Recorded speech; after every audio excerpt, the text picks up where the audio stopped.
People look at me when I'm in my uniform and, they listen to what I have to say. I enjoy, going and talking at youth groups or doing things we have in the stadium. Well, I enjoy speaking with kids, and I think God has used one of my passions in life, and I'm not so sure that He didn't give it to me from the start for that reason.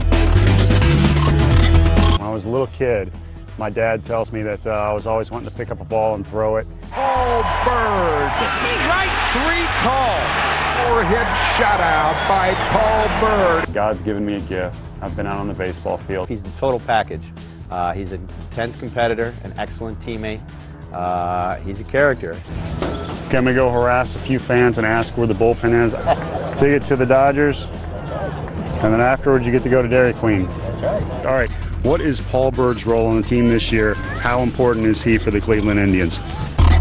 I gotta ask you guys, who is your favorite pitcher on the Cleveland Indians? CC.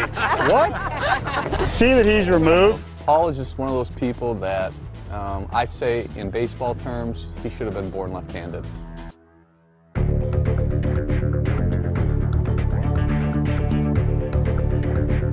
I think God designs people to do different things, and I think that if everybody was the same, the world would be a boring place.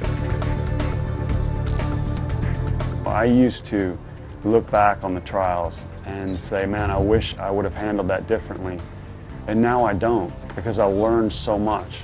The scars that, have on my arm, they have purpose.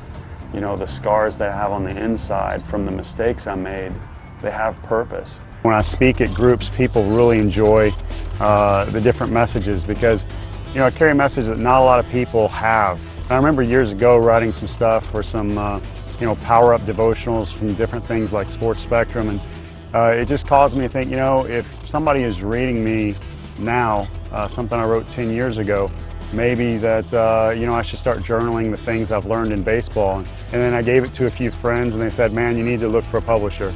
This right here is an outline for the chapters right here. So it's kind of like putting a puzzle together.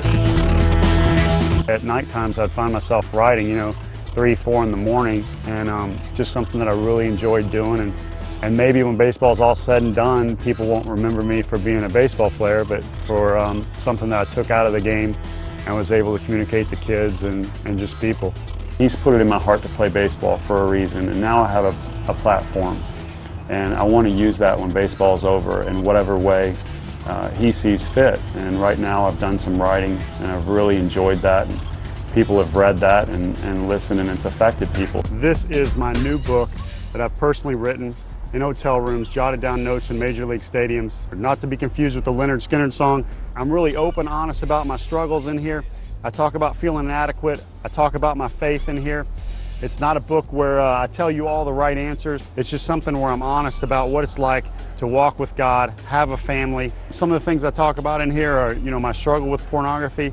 I talk about my father, the importance of fatherhood. I talk about my wife and what it's like to relate to a woman in Major League Baseball. Chapter 1 starts off beating Randy Johnson and the trouble with David. It's about me pitching in Veterans Stadium, accidentally getting called up to the big leagues and having to face one of the greatest pitchers in the world.